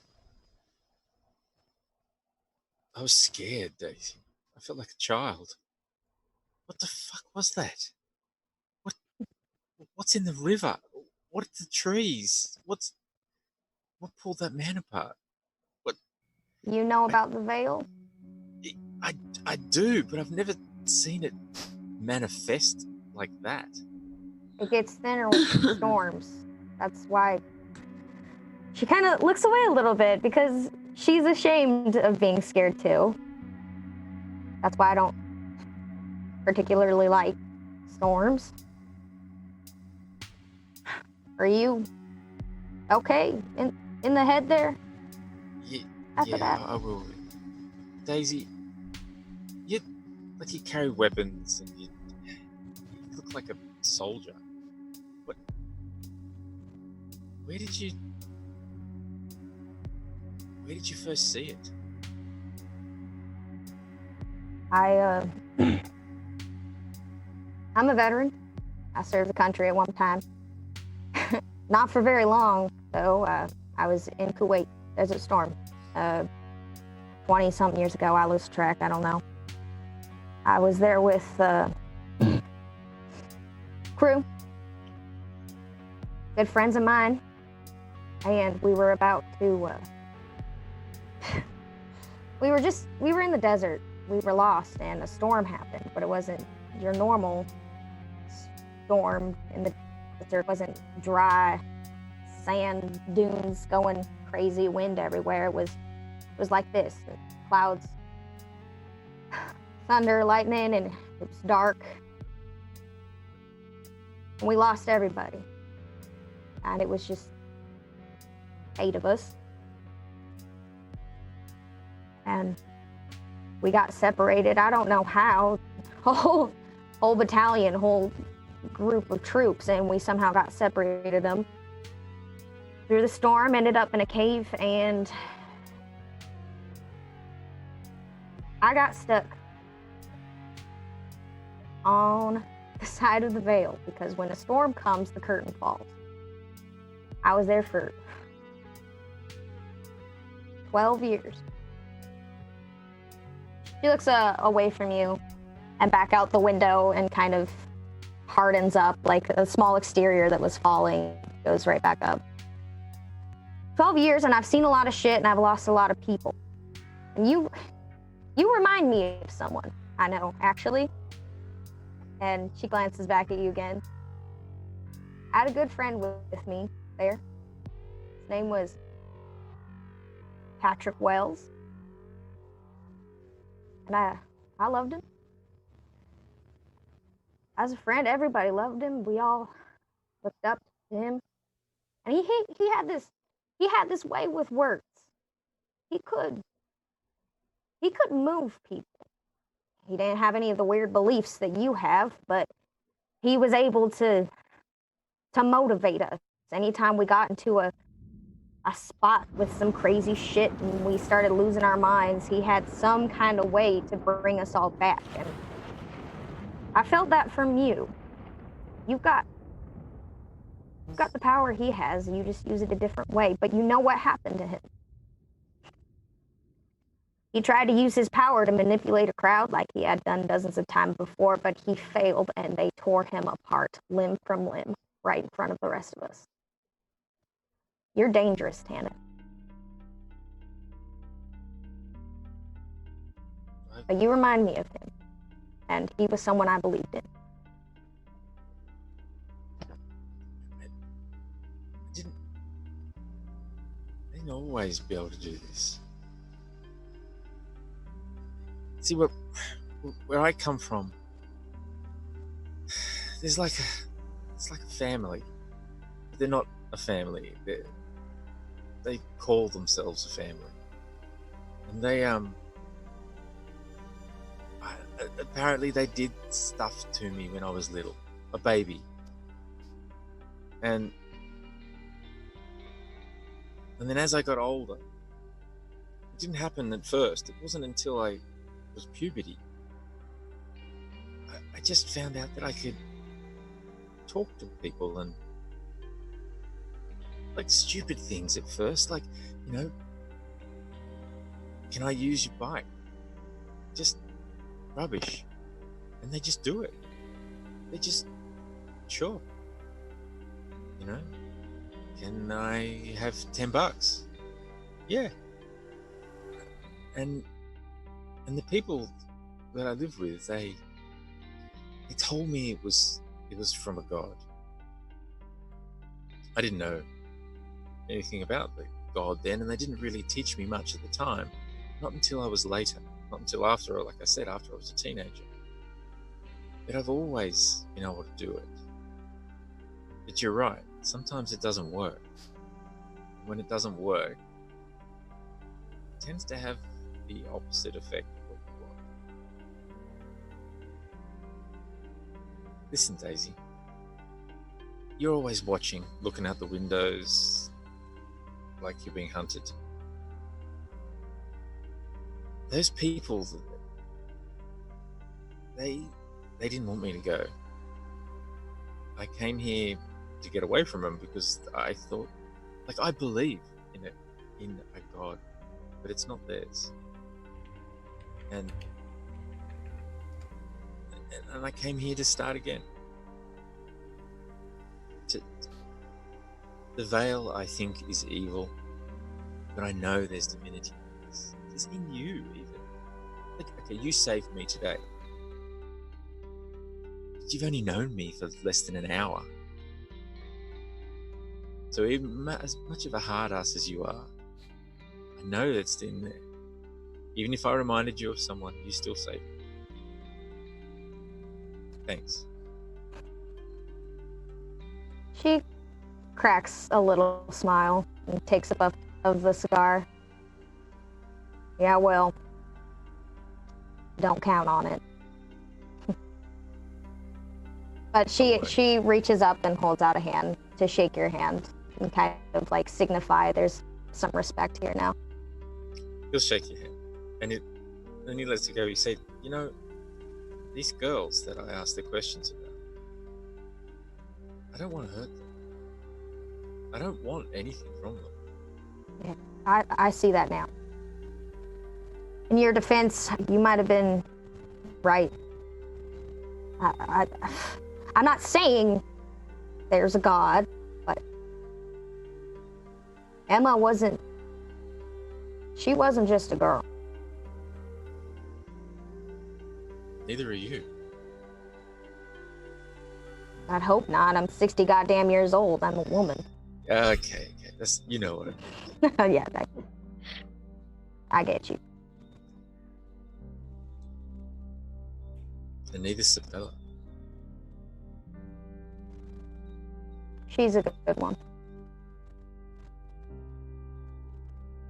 And at that, she does kind of look over, like, what is Sabella doing, by the way? At this point, Sabella actually just finished her tea and then gasps, like a loud gasp. And she looks in her teacup and she stands up and she stomps over to Daisy's cup and she looks inside of it. And then she looks inside of Tanis. And then she's like, we need to go to the back. We need to go to the back right now.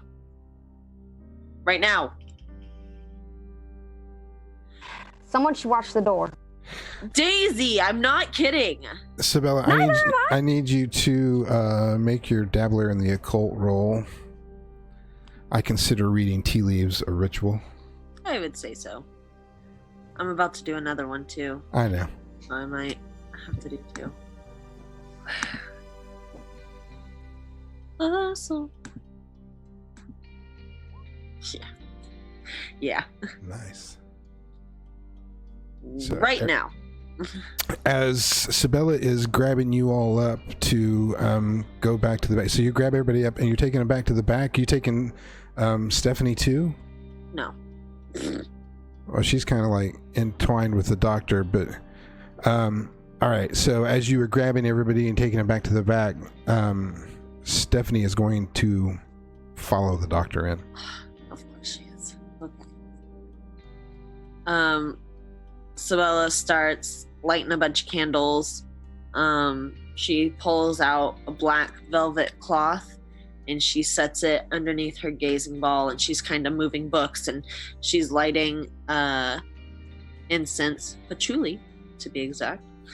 And she's just like freaking out because she can feel like something's gonna happen. She's gonna see something. Right. And she's like, all right, nobody talk, nobody say anything. You just gotta let me do this. I just need you all here. You just gotta be here, okay? It involves all of us. Daisy sets a hand on your shoulder and just squeezes. So what's the ritual? What are you gonna do? I'm gonna look into my crystal ball. Oh. I wanna see the future or some visions of what's to come, because I feel a bad presence. I saw in the cup, everyone's cup was the same like bad omen, right? And so she knows they're all tied together somehow. I just had a flashback of my character on Strahd Saturday nights. He's always saying, that's a very bad omen. Well, this is indeed a very bad omen. This is indeed a very bad omen. So you get everybody around, getting ready to peer into your crystal ball. I need you to make your roll again. Okay. Oh, dear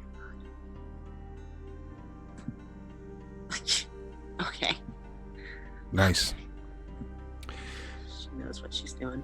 So as you focus in on your crystal ball and everything's nice and dark and quiet, and you start to get an image of the storm and the rain, and it sort of puts every bit of the present into perspective as it begins to show you your future.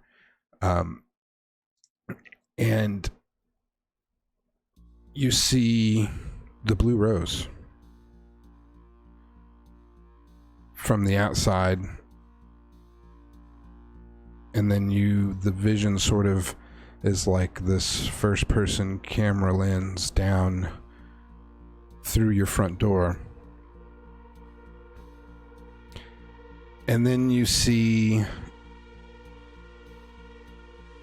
yourself, or you think it's you, except you're sitting on a little stool in the front of your shop, and Dr. Butterwick is working on your leg. Okay. But then you know it's not you, because then you see Sabella across the room, and she starts looking at tea leaves, and then she freaks out, and now everybody's going back to this back room, so you decide to follow everybody back to this back room, and you're all getting around this table. And you see Sabella start to do her thing with the ball and go into a bit of a trance. And then, Sabella, you sense rage and anger. And then you look down at your hands, and your arms are this, like, black, just as night, shiny, long, skinny hands with claws at the fingertips. And you reach out and you grab the doctor by the throat and you throw him across the room. And then Tanith has stepped up to your side, and you reach over and you swipe and rip his face off with your other hand, and he goes spinning out and flying.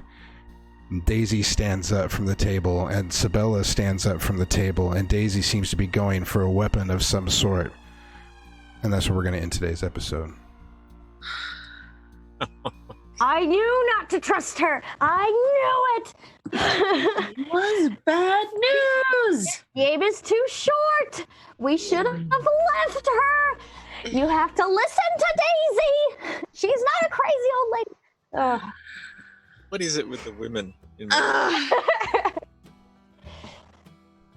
Oh, man. Wow. Gosh darn it. Wow. Man. Curtis, Okay. you're a cliffhanger. Son of a bitch. I like cliffhangers. What can I say? And You should have been in I'm the a big fan. 1950s radio. Should have been what? On the 1950s radio theater. Yeah. That would be... It's kind of what we're trying to do that in a little bit. Oh, that was a lot of fun. I knew it. Yes. Oh. Hey, she was setting me up for something, and I hadn't quite decided what it was going to be. My game plan got a little bit out of whack when I got my missing player notice, which is okay, Sammy. If you watch this later, it's no big deal. It's part of being a game master, being able to come up with stuff on the fly. I think Dr. Butterwick probably got the worst end of the stick because they were kind of entwined, so I had to squeeze him in. But I got you all together, and some crazy stuff is happening. Thank you, players, for a fantastic game. Let's go ahead and we'll just go around the table and have each player take a moment, let us know who they are, if you're going to make any plugs and all that kind of stuff, and get a quick reaction to today's episode. And since we started at that end last time, I'm going to start at the other end this time, and we'll start with Daisy Hamilton. Hello. I knew this kid was trouble. Being Daisy makes me very paranoid of every possible thing as the rope bit. Yeah, it just keeps getting better. I like that Daisy and Tanith have reached somewhat of an understanding. The relation level definitely went up. Yeah, I'm also Harvey Winston in our other cult game, Manhattan, on Fridays, which we are actually going to have this Friday. I'm very excited. I've been wanting it very bad. I've been making a lot of memes. There's more to come for there too. Yeah, love this game. Can't wait for next week. Oh, I'm so hyped, and I won't be able to sleep tonight. Outstanding. Well, that was fun. All right, so we'll go next to Dr. Butterwick. We finally got you out of the cell. Took us a minute to get you back into the story after your long vacation, but we got to start on it. Now it seems as though you may have been tossed into the shiznit, as they say.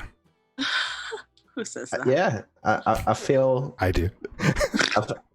I feel like what I agreed to probably won't benefit me in the long run. feel like that wasn't a good idea, but you never know. He might be a chill guy. Feel like he's not, because he can open doors with his mind. So. But yeah, yeah, not really anything to plug. But yeah, just can't wait for next week to see what happens. Well, welcome back. We missed you. We're glad to have you back in the group. All right, so then we'll go to kind of the man of the hour who got this whole chaotic ball rolling, Tanith Flannery. Yeah, that was great. I really enjoyed that. Yeah, I did. I liked sort of having a bit of a moment with Daisy. It was good. She will be my bodyguard. She will definitely walk beside me through the valley of death. And yeah, what is it? Like, okay, so one woman in my life turns into worm bait. The next one is about to kill me. Yeah, you're not doing so good there on your choice of women. No. I also play on Saturdays in Adventure with Advantage with GM Opal, which is a cool game at the moment, just getting warmed up. Yep. But yeah, good cliffhanger, Curtis. I love Outstanding. It. And the characters too, the other players. Really, I love the intuitive style. It's really cool. It's been a lot of fun. And last but not least, that brings us down to the one who then leaves us with our cliffhanger because she wants to see into the future. So I give her something cool to look at. And that would be Sabella. I just took a DNA test and it turns out I am 100% that witch. I love this game. I love bringing out my witchy side, and this is just so much fun. I love being Sabella. She's great. She's so much different than Blythe in the other KULT Manhattan game that is on Friday night. Plug. But yeah, I'm excited to see where this keeps on going. Outstanding. Well, thanks again to all of you for playing. I had a blast. And thanks again for all of you out there. And I want to thank Helmgast for this great game, Roll20, for being a virtual tabletop. There are lots of other people that I would like to thank too. Too many to name here. In behind the scenes, Duke, thank you to help with all of the writing and helping me come up with this wonderful story that I completely shit on and change when we go live. So, yeah. So, thank you. Let's see. All of you have done amazing things. Lost my place. I'm talking to the people in the behind the camera watching. You can help me get these people that I just thanked the thanks that they really deserve by helping us spread the word. Like and follow us on Facebook, Twitch, and Twitter. Go to our YouTube page and click the red subscribe button. That alone does amazing things, apparently, for our discoverability. I'm learning new things, and apparently Twitch is hard to get discovered on, but YouTube is easy. So everything we get up on YouTube goes out pretty quickly. Our entire catalog is up there right now, and this episode will be up probably, well, I've got another stream tonight, so it'll probably be here by this time tomorrow. For sure, if not today, along with all of the other past episodes. If you would like to get caught up, you don't know, you just came in at episode 5, but you want to know what happened first, they're all on YouTube. Go and hit the little red subscribe button. If you want to be a part of our cast and crew, or just throw in, like, pretend like you're a producer, visit our Patreon page. You can do that for as little as $1 a month, $12 a year. Tonight is another installment of A Land of Dark Dreams before DM Opal goes on her birthday vacation. So tune in tonight at 6 Central, 7 Eastern. We will have more KULT Divinity Lost on Friday night with Manhattan. That horror starts at 7 p.m. Central, 8 p.m. Eastern, right here on twitch.tv/TTRP Theater. From all of us here in the Heartland to all of you out there beyond the veil, good night, sweet dreams, and we love you. Good night, sweet dreams. We love you. Thank you, everybody. You gotta say they'll warm up to it. They'll say it. I'm sorry. They don't love you, Twitch. Good night, everybody. Love you.